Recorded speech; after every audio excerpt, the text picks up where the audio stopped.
A pacificação foi uma coisa bem complexa para todos nós, enquanto moradores de favelas, né? Porque foi ainda mais para gente que viveu durante anos nas mãos do crime organizado de todas as favelas do Rio de Janeiro, né? Vim com essa promessa, essa esperança de um mundo melhor, um mundo novo, que foi prometido pelo governo na época, mudou e mexeu com todos os moradores das comunidades do Rio, mexeu, né? E na época eu era recém-formado na faculdade de fotografia, então não exercia ainda direito por completo a minha função na época, trabalhava ainda, e foi um baque muito pesado pra gente acordar de manhã naquele domingo, com muitos tiros, muitos relatos de pessoas contando o que vivenciaram nas regiões do Complexo do Alemão.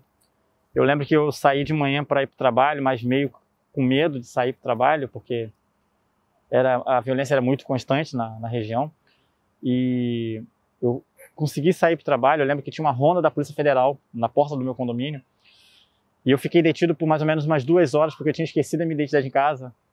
E eu estava mostrando o crachá do meu trabalho, mostrando as roupas, e mesmo assim eles não queriam saber. Fiquei detido, até minha mãe ter que voltar com o meu documento. Então foi uma coisa, já começou errada pra gente, sabe?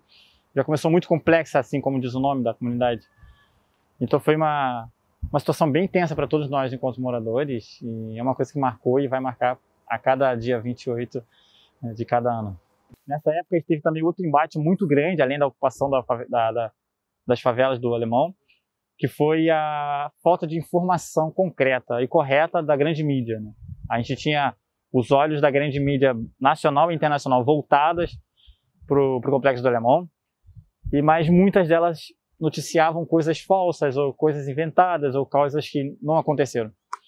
E isso meio que deixava tanto os moradores do Alemão quanto as pessoas de fora perdidas no que estava acontecendo. E nessa época teve um papel muito importante do Voz da Comunidade em contar crucialmente o que estava acontecendo sem erros, né? Então a gente ficou nesse embate em saber comunicar o que estava acontecendo e também sobreviver com aquele evento importante para a vida de todos nós, enquanto moradores. A gente, antes da ocupação do Alemão, a gente ligava a televisão ou ouvia no rádio, não tinha tanto a força que as redes sociais têm hoje. Naquela época estava tudo se começando. Então a gente ligava a TV e via a propaganda do Estado enquanto governo federal, falando dessa ocupação, que já tinha algumas favelas que já eram ocupadas pelas UPPs. Então o Estado vendia sempre aquilo, todos os dias, na televisão, com comerciais, com imagens, falando de que ia ser uma coisa bonita, de que ia ser uma coisa nova, de que ia trazer de volta uma esperança que para eles foi perdida pelos moradores, uma vida nova. E como eu te falei, isso cativou e encantou muitos moradores, muitas pessoas das comunidades. E assim que a ocupação chegou, grandes coisas começaram a serem feitas, né? O teleférico do Alemão, algumas ruas foram asfaltadas, escolas foram construídas, poucas, mas foram. Projetos sociais chegaram, mas isso foi tão instantâneo como um miojo feito no fogão. Foi muito rápido, acabou muito rápido. No passar do tempo a gente foi vendo as coisas se deteriorando, a gente foi vendo as coisas se acabando, os projetos sociais foram perdendo força, perdendo seu valor. E cada vez mais, desde a sua ocupação, o Estado só conseguiu ver a favela do Rio, as favelas do Complexo do Alemão, através da mira de um fuzil de um policial militar ou de um tanque de guerra, somente isso. O que a gente viu nas comunidades de investimento, de projetos, foram somente armados, foram somente a força de segurança. Os outros projetos foram esquecidos. A educação, a saúde, o lazer. O que eu vejo hoje em dia muito são as crianças abandonadas. Os projetos que foram prometidos para as crianças não foram entregues. O meu sentimento é de revolta, é um sentimento de que fomos enganados. Essa é a palavra, fomos enganados, né? Porque foi prometido muita coisa e não foi concluído. O que deveria ser prioridade, investimento na juventude. Porque hoje completa 10 anos da ocupação do Alemão.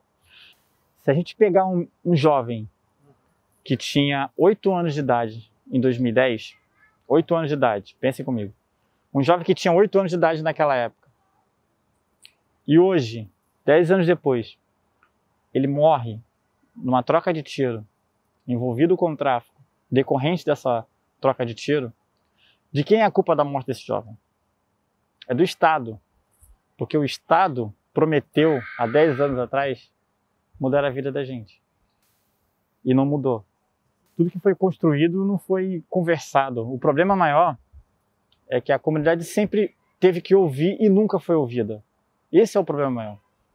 Então, não precisávamos só disso. A gente precisava de saneamento básico, precisávamos de saúde, de educação. A gente tem poucas escolas para milhares de pessoas. Precisávamos de investimento na juventude, porque elas são o futuro da manhã. E não tivemos. Então, a gente não pediu só isso. Não era para ser só isso. A gente tem que investir na nossa juventude. Muito na nossa juventude. Porque eu tinha 18 anos quando a ocupação no Alemão chegou. E eu não tinha esperança, não tinha nada a me oferecer na época, a não ser a violência. E o Estado entra na minha comunidade somente com a violência que eu vivia há muitos anos atrás. Então é complexo, né? Eu acho que se o próximo prefeito, ou se eu fosse prefeito, ou se eu fosse governador, tivesse um poder, é investir na juventude, é fazer mudar a cabeça dessa juventude. A cada dia mais a esperança ela vai ficando um pouco fraca.